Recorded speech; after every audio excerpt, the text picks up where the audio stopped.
queríamos entender en primer lugar por qué el pedido de inhibición de la fiscal de la Nación en la investigación sobre el caso Richard Swing. O sea, ¿por qué el procurador del Estado pide esto? ¿Cuál es la razón? Bien, Nicolás. A ver, yo creo que aquí detrás del pedido de inhibición, Nicolás, se encuentra el respeto irrestricto al debido proceso, ¿no? El debido proceso se marca por principios fundamentales que garantizan a las partes pretender un resultado en una investigación de manera justa, equitativa, ¿no? Y estos principios tienen que ver con la imparcialidad y la objetividad, ¿no? Que son fundamentales en una investigación de carácter penal, ¿no? Entonces, esto significa de que los fiscales que tienen a cargo una investigación no pueden tener ningún tipo de relación subjetiva u objetiva con los testigos, con los investigados, porque definitivamente eso genera dudas, genera sombras, pero además genera un conflicto de intereses. Entonces, nosotros no estamos cuestionando el derecho que tiene la señora fiscal de la Nación de responder o de defenderse o de plantear acciones legales respecto de quien haya afirmado algo que pueda terminar por agraviarla, ¿no? En lo personal o en lo funcional como alta autoridad, ¿no? Tiene todo el derecho de poder accionar respecto de en este caso particular, por ejemplo, respecto de las expresiones o los audios. Esto se refiere de Karen Roca, ¿no? a la afirmación en uno de los audios de Karen Roca. Así es. En la que ella dice que supuestamente la fiscal de la Nación coordina con el presidente de la República. Al igual que dijo que ella entendía que la Marina de Guerra realizaba chuponeos, que ya lo desmintió, ¿no es cierto? En realidad lo dijo porque lo había oído y no porque pudiera acreditarlo. Pero lo que no entiendo es por qué esa afirmación sobre la fiscal de la Nación implicaría que la fiscal no puede investigar, porque la fiscal tiene que investigar a la exministra de Cultura, ¿no es cierto?, según el documento enviado por Yanni Sánchez Porturas, y al presidente de la República. Efectivamente, ella no está investigando a la la persona de Karen Roca. De Karen Roca. A ver, Nicolás, lo que pasa es lo siguiente: este es un solo caso, el caso Swing es un solo caso. El caso principal o el caso madre está a cargo de la doctora Sánchez Porturas, como bien lo has señalado. Sin embargo, hay un extremo de su investigación que no puede avanzar porque, por razones de carácter constitucional, corresponden asumir a la fiscal de la Nación, pero el caso es uno solo. Ahora bien, la señora Karen Roca, Nicolás, tiene la condición de imputada o de investigada en el caso principal, y en consecuencia se convierte en una testigo impropio en el caso que va a ver la Fiscalía de la Nación en cuanto a las investigaciones relacionadas con el señor presidente de la República y la exministra de Cultura, Patricia Balbuena. La ley es clarísima. La ley, el Código Procesal Penal, en el artículo 35 refiere que si existen, para comenzar, si existe alguna relación de enemistad con un testigo o con el imputado en una investigación, genera evidentemente una relación de conflicto subjetivo que implicaría dudar de la imparcialidad con la que se va a llevar adelante una investigación. Pero más que por lo que habría dicho la señora Karen Roca en uno de los audios, Nicolás, es por la respuesta de la señora fiscal de la Nación, que, insisto nuevamente, está en todo el derecho de ejercer su defensa, pero definitivamente esta situación objetiva y subjetiva también la inhabilita para poder conocer un caso tan delicado como este. Entonces, la señora fiscal de la Nación ha manifestado su decisión de no solamente pedir mandar una carta notarial para que la señora Karen Roca se retracte, o en consecuencia la iba a querellar. Esto evidentemente denota una relación subjetiva con una potencial testigo importante en el caso, y sinceramente, por lo delicada de esta investigación, la defensa del Estado considera que debería recaer en manos de un fiscal supremo que no tenga ningún tipo de relación que haga dudar o que siembre sombra sobre la transparencia y la objetividad con la que debe llevarse una investigación penal. No es que, lamentablemente, Amado, la gente se ha vuelto desconfiada, ¿no? Entonces, no es que el presidente está preocupado por quién va a tener a cargo esta investigación y preferiría que la haga, digamos, Pablo Sánchez, que podría ser más amigable. Porque si no es Zoraida Ábalos, ¿cómo se va a resolver quién es el fiscal supremo que va ser el titular de esta investigación? Esa es una decisión que la señora fiscal de la Nación tendría que evaluar. Primero, evidentemente, decidir si se va a apartar o no de la investigación. Es una atribución de su despacho. Claro, podría decidir continuar la investigación. Claro. Si es que se apartase, tendría... Esa sería una decisión de la Junta de Fiscales Supremos, porque finalmente ella tendría que apartarse y ellos tomarán una decisión, no solamente depende de ella directamente. O sea, ella designa. ¿Cómo está, Jesús? Muy buenos días. ¿Cómo está, procurador? Ella designa. En realidad, ella define. Primero, insisto nuevamente, ¿no? La fiscal tiene esa atribución de apartarse o no. Claro. Si decidiese apartarse, tendría que elegir y designar a un fiscal supremo. Claro.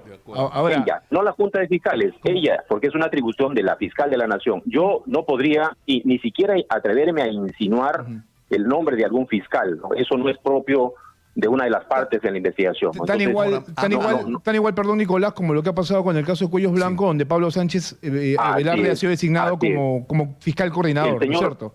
Así es. El caso Cuellos Blancos, ustedes recordarán, el señor Pedro Chávarri resultó involucrado en los hechos a raíz también de las declaraciones de unos colaboradores eficaces en la investigación que conduce la doctora Rocío Sánchez. Esa mención que hacen al señor Pedro Chávarri también implicó que la Procuraduría pidiese que se aparte de la investigación, que se inhiba de conocer el caso Cuellos Blancos del Puerto, y en efecto el señor Pedro Chávarri optó por esa decisión y delegó esa facultad en un fiscal supremo. Esto es importante destacarlo porque ya hay un símil, es decir, hay una situación tan igual como la que le toca ahora a Zoraida Ábalos respecto a este caso.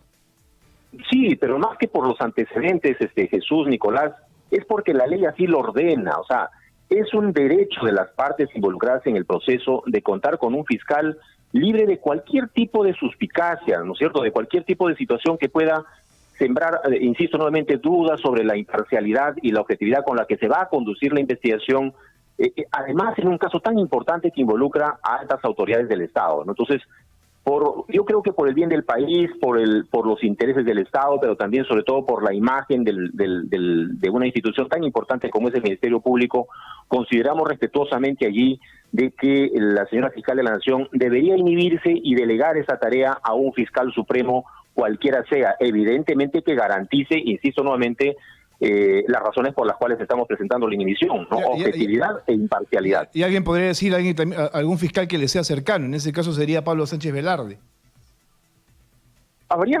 Hay varios fiscales, evidentemente, pueden asignar a un fiscal supremo adjunto, en fin, el Ministerio Público tiene una plana no solo de fiscales supremos, sino de fiscales supremos adjuntos, ¿no?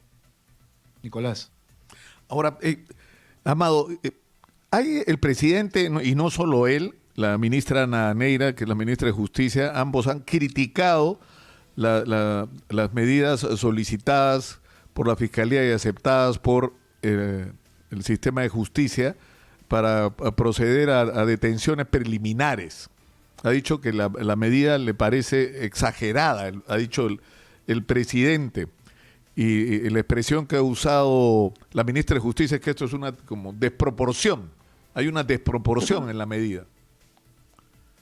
Mira, yo respecto al tema del requerimiento de detención preliminar, primero debo comenzar manifestando mi absoluto respaldo y reconocimiento a la valiente tarea que viene desarrollando la doctora Sánchez Porturas y su equipo de fiscales y equipo de colaboradores que ella tiene en su despacho. Este requerimiento, estimado Nicolás, está suficientemente fundado, ¿no? Fundado en una serie de evidencias, de indicios que la Fiscalía ha podido recolectar, que no solamente se trata de los audios. Hay un informe forense que se ha realizado sobre los sistemas de las computadoras y han detectado evidentemente correos que han sido manipulados, eliminados y han podido ser recuperados algunos de ellos. Hay un informe forense al respecto. Hay visitas de inspección a Palacio, ¿no? Están el informe de la Contraloría de la República, del órgano de control institucional del Ministerio de Cultura, ¿no? Que advierte todas las irregularidades encontradas en las 9 órdenes de servicio que se le dio al señor Richard Cisneros. Están las declaraciones testimoniales. Hay un testigo en reserva. Legítimamente sustentado. Pero por supuesto, Nicolás, no solo la solicitud, sino la decisión. La Fiscalía lo que ha encontrado además, Nicolás, es que en las declaraciones de la señora Miriam Morales, en el transcurso de la investigación, ha ingresado en una fase de ocultamiento de información y de falsedades. ¿Por qué? Porque han tratado de tergiversar los datos sobre las visitas del señor Richard Cisneros. Existe evidencia que indicaría de que el teléfono de la señora Patricia Balbuena fue manipulado para poder borrar mensajes, ¿no? Los comportamientos realizados fuera de la investigación por parte de los investigados denotaría que tienen un propósito de obstaculizar la investigación y de ocultar información, ¿no? Entonces, nos queda claro que la postura del procurador anticorrupción es de respaldo a lo que está haciendo el Ministerio Público, pero no es impertinente que el presidente opine sobre la justicia o no una medida de un caso en el cual él, es decir, lo involucra directamente, al punto que estamos a la espera de si la fiscal de la Nación es la que le va a abrir la investigación o lo hará otro fiscal supremo. ¿No sería mejor que el presidente no hable de este tema? O en todo Porque caso, la fiscal creo que puede interpretar que esto es una manera de ejercer presión. Sí, evidentemente las interpretaciones podrían ser diversas, pero tal vez sería conveniente quedarnos en el plano de colaborar con las investigaciones, ¿no? Pero yo entiendo en realidad que las respuestas que han habido respecto de la intervención de la Fiscalía, en tanto tienen la condición de involucrados en el caso, evidentemente hay que mirarlos como argumentos de defensa, ¿no? Que se justifican porque las investigaciones los alcanzan, ¿no es cierto? Entonces, yo diría que eso podría estar ocurriendo en las reacciones que han habido de parte del Ejecutivo, ¿no? Hay un reto acá que no es la primera vez que se plantea. ¿A quién debe defender el procurador? ¿Al Estado o al gobierno? Porque hay momentos en que no es lo mismo, ¿no es cierto? Mira, qué duda cabe. La afectación al interés del Estado puede venir, como se está discutiendo en este caso, de los más altos representantes del Estado. Y eso es una difícil posición para un procurador que finalmente es nombrado por el gobierno, ¿no? Sí, pues, ¿verdad? No, ahí no hay ninguna duda, Nicolás, de que los procuradores, por encargo además constitucional, porque nuestro mandato, nuestras facultades tienen rango constitucional, es defender los intereses del Estado, ¿no? El Estado, que en realidad es un ente jurídico que representa a todos los peruanos, a la sociedad. Y en el caso particular de los procuradores anticorrupción, nuestra tarea es defender al Estado frente a los delitos que pueden cometer o que cometen los funcionarios públicos. Por los delitos de corrupción son delitos especiales, ¿no? Que tienen como actores principales a funcionarios y servidores públicos. Y es verdad que cuando estos funcionarios o servidores públicos son de alta jerarquía, es decir, son de las altas instancias de la administración pública, nuestro trabajo se vuelve mucho más complicado, porque tenemos que ejercer esa defensa independientemente de quien esté en el cargo o de quien ejerza el poder público, ¿no? Entonces, para eso nos paga el Estado, para eso hemos sido designados. Y en mi caso particular, a mí felizmente tengo la tranquilidad como para ejercer este cargo, el no haber sido designado como, pues de manera a dedo, como coloquialmente se dice, ¿no? Yo ingresé al sistema de defensa jurídica del Estado a través de un concurso público, ¿no? En la que participaron 2 representantes de la sociedad civil y un funcionario del Estado en la evaluación y selección de mi persona. Entonces, y mi compromiso ha sido, y hemos fundamentado frente al Estado, defender sus intereses independientemente de quien sea la persona que se encuentre involucrada en los hechos. Claro, pero ¿podría la ministra de Justicia destituir al procurador anticorrupción si no le gusta lo que está haciendo? Porque para empezar, ahorita ya hay una... Pero ya lo hicieron antes, decir, ¿no? Hay precedentes, Nicolás, sobre eso. La ministra critica, ¿no es cierto?, la medida de detenciones preliminares y el procurador anticorrupción, Amado Enco, le parece muy bien lo que está haciendo la justicia. Mira, hoy nos regimos por una nueva ley de defensa jurídica del Estado, el decreto legislativo 1326. Tenemos a un procurador general, al doctor Daniel Soria, y dentro de las atribuciones del procurador general, evidentemente está evaluar y, en su caso, decidir junto con el Consejo Directivo retirar a un procurador del cargo, ¿no? Ahora, nuestros cargos siguen siendo de confianza para el tema de la revocación del cargo, ¿no? Claro, se le da más competencias al Procurador General porque ya se presentaron hechos similares en algún momento con casos también llamativos que involucraban a funcionarios del Estado de diferentes tipos de gobierno. Procurador, yo dejé una pregunta antes de irnos a la pausa relacionada a la figura de la detención preliminar. Y aquí también es importante detenernos porque se habla de una exageración en la aplicación de la medida por el tipo de delito. Escuché justamente ayer a diferentes integrantes del Ejecutivo decir que no hay una proporción, que se debe validar esto que es la presunción de inocencia de personas que están además colaborando con la justicia. Lo dijo, por ejemplo, el señor Martos, ¿no? Que decía que las señoras estaban, pues, obviamente a disposición de la justicia, llenando sus declaraciones, que han incluso ido al Ministerio Público. Bueno, lo dejó entrever en realidad. Así que sería bueno hablar de esto, ¿no? Porque hay quien dice que se aplica severamente una medida que la verdad se debería guardar no para la etapa preliminar o inicial, sino para lo que venga más adelante cuando ya hay situaciones o elementos que comprueben la comisión de un delito. Fíjese, para comenzar la detención preliminar se encuentra prevista en la ley, ¿no? Y la ley indica que cuando tenemos razones plausibles para considerar que una persona cometió un delito sancionado con pena superior a los 4 años, y que además existen circunstancias que indicarían la posibilidad de una posible fuga, ¿no? O de obstaculizar la averiguación de la verdad, procede la detención preliminar. En este caso se encuentra absolutamente justificado. ¿Por qué razón? Porque lo que se advierte es que la existencia de un tinglado de coordinaciones para poder tergiversar la información que debe llegar de manera fidedigna, clara y objetiva a la Fiscalía. Por un lado, el señor Cisneros manifestando que tiene audios en su poder, que tiene videos y que nunca los presenta a la Fiscalía. Pero además, coordinaciones hechas durante la investigación, como hemos podido advertir en los audios. Es decir, mientras la Fiscalía está investigando, los principales sospechosos de este acto delictivo están coordinando por fuera para ver qué decir o cómo alinean sus declaraciones a la Fiscalía.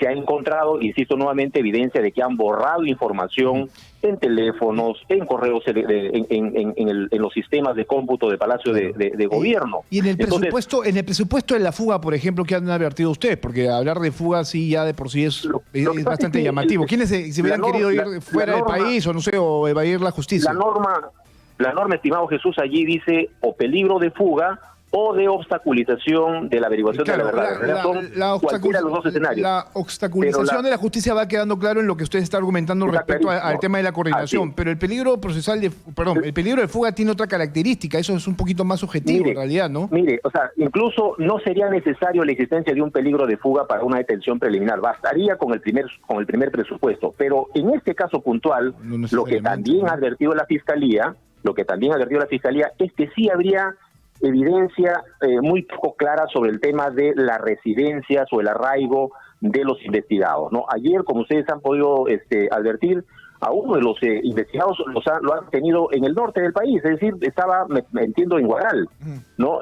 La información de la RENIEC respecto de registros públicos sobre la dirección de los investigados tampoco coincide. En algunos casos registran hasta 3 inmuebles, ¿no? 3 posibles domicilios.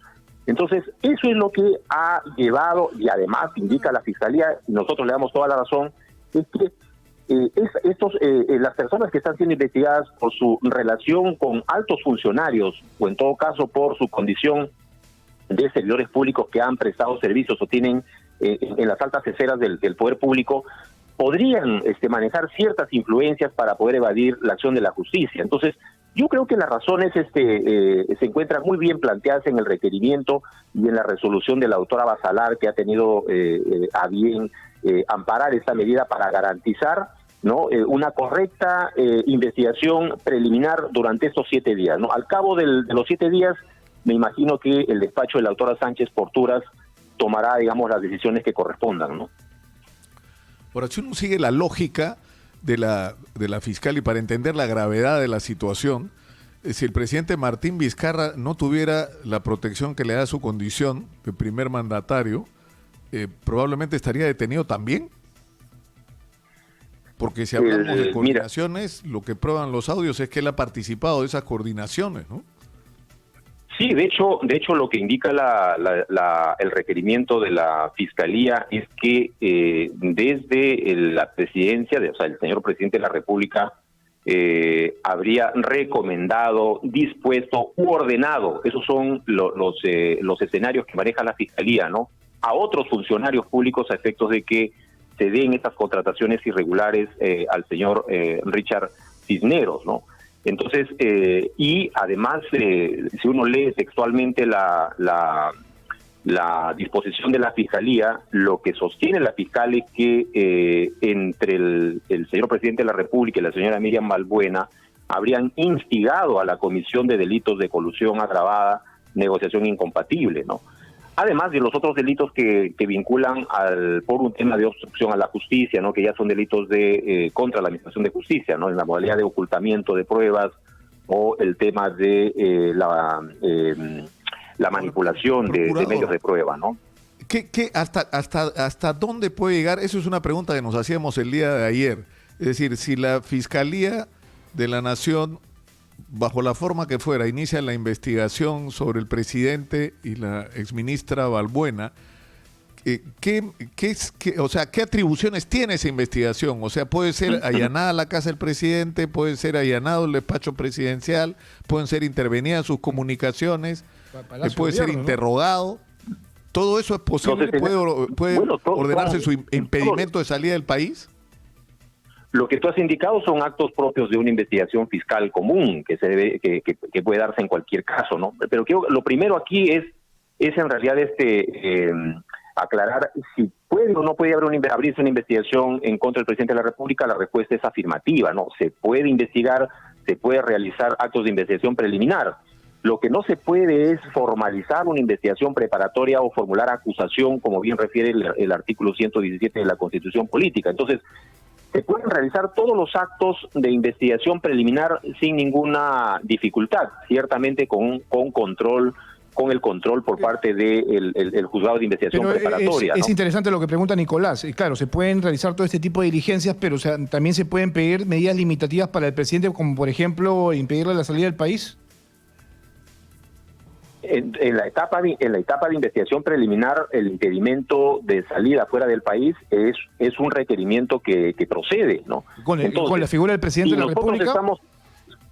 Es que la ley no hace ninguna excepción. Si nosotros admitimos que legalmente se puede investigar preliminarmente, implica entonces que aplican todas las medidas de carácter en ese sentido también se podría aplicar endiabladamente complicada. Claro, pero en ese sentido, Nicolás, también se podría con impedimento de salida del país, solamente con presidente con prisión que no puede atender en su despacho porque en ese momento está siendo intervenido por la Fiscalía. Pero si es así, con la DIVIAC. Pero si es así, también se podría pedir la detención preliminar del presidente.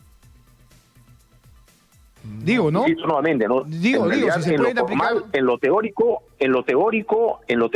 si se admite la posibilidad de que procede una investigación preliminar contra un jefe de Estado, aplican todas las normas previstas en el Código Procesal Penal que autorizan realizarse en la etapa de investigación preliminar, ¿no? De hecho, ya han habido inspecciones realizadas en Palacio de Gobierno, por ejemplo, ¿no? Claro. Ahora nos preguntamos siempre Jesús, la detención. ¿Perdón? Nicolás. La detención, como en este caso preliminar. Bueno, va a depender, eso depende absolutamente de las facultades y de las decisiones que pueda adoptar el fiscal a cargo de la investigación que debería darse a nuestro juicio, ¿no? Es decir, no hay nada que impida en este momento abrir una investigación preliminar. Claro, pero se entiende en todo caso si se trata de una cuestión de criterio que el fiscal va siempre a opinar. Bueno, el presidente tiene, obviamente, esto que es el antejuicio, tiene una figura completamente diferente. Así es. Entonces, esas cosas pesan también, ¿no? Yo le pregunto siempre a Nicolás, que cada vez que conversamos, todo este entuerto, todo este desmadre por un una persona, un inefable, que en este caso es Richard Cisneros, ¿no es cierto? Además, alguien que fue contratado con este criterio de menor cuantía, toda la cantidad de personas que están involucradas en realidad, no sé si justifique tamaña investigación y tamaño desarrollo de hechos que se van presentando en los últimos días respecto a esto, ¿no? Doctor. Perdón, es una pregunta para... Sí, estamos acá. Es una pregunta. Bueno, no sé si tengo algún tipo de interpretación al respecto, porque a la larga estamos hablando de un hecho que se pudo haberse, digámoslo así, tal vez alivianado, si es que el presidente desde un primer momento reconoce ya que era su asesor y que obviamente lo lo había llevado al ejercicio de la función pública porque era parte de sus colaboradores. No sé si esto habría... no sé si este reconocimiento inicial habría ciertamente ayudado en algo. No, yo creo que el reconocimiento inicial es un indicio más que se agregue, es decir, lo que la secuencia de hechos indican de que el señor Richard Cisneros participó en una campaña electoral, ¿verdad?, del partido político que llevó al señor Martín Vizcarra al poder. El señor Richard Cisneros asistió a Palacio de Gobierno, ¿no? El señor Richard Cisneros terminó siendo contratado en el Ministerio de Cultura con contratos acomodados a su perfil, a su curricular, ¿no?, por servicios que está demostrado ahora podían haberse realizado sin ningún inconveniente por el personal que trabaja en el Ministerio de Cultura. Está demostrado de que se pagaron más de 175,000 soles por 9 órdenes de servicio, con el 90% de informes que no demuestran los entregables adecuados, ¿no? Está demostrado que para la contratación del señor Cisneros hubieron coordinaciones desde el propio despacho del presidente de la República, ¿no? Están los correos de la señora Miriam Morales, ahora, ¿verdad? La participación de la ex ministra de Cultura Patricia Balbuena, de la señora Karen Roca, del señor Oscar Vázquez, y por los audios se advertiría evidentemente la participación del señor presidente de la República. Lo que yo puedo manifestar como abogado defensor del Estado es de que existen hechos presuntamente delictivos que implican delitos de corrupción de funcionarios, por supuesto que sí. Nicolás. Que las decisiones que está tomando la Fiscalía Anticorrupción en este caso son las adecuadas, son las razonables y son proporcionadas, por supuesto que sí. Bien, doctor Nicolás, habría que ponernos a pensar y decirle a nuestros oyentes lo siguiente. Este es el inicio de una investigación que yo creo que va a ser mucho más grande, porque ya estamos apuntando a una estructura en la cual no solamente se trata de la contratación del señor Richard Swing, sino de diferentes personas allegadas al entorno o al ex entorno del presidente de la República y por ende también al presidente de la República. Este es el caso Swing. También está pendiente de hablar y de indagar sobre el caso de los amigos del Lau Tenis, del club en el que va el presidente de la República, que es otro tipo también de hecho que se está... Los del tenis, como le Claro, que es otro hecho que seguramente se va a dar a conocer en los próximos días o en las próximas semanas, dependiendo cómo avanzan las investigaciones. Y así seguramente habrán más casos que involucran a estas personas, pero también al presidente de la República, con lo cual yo me temo que luego hablaremos de una estructura, es decir, una organización dedicada a buscar que ciertas personas asuman cargos en la función pública, con lo cual también se podría haber una acumulación de casos, ¿no?, hasta hacerlo uno solo para llevar esto finalmente al Poder Judicial. Podría ser, ¿no es cierto?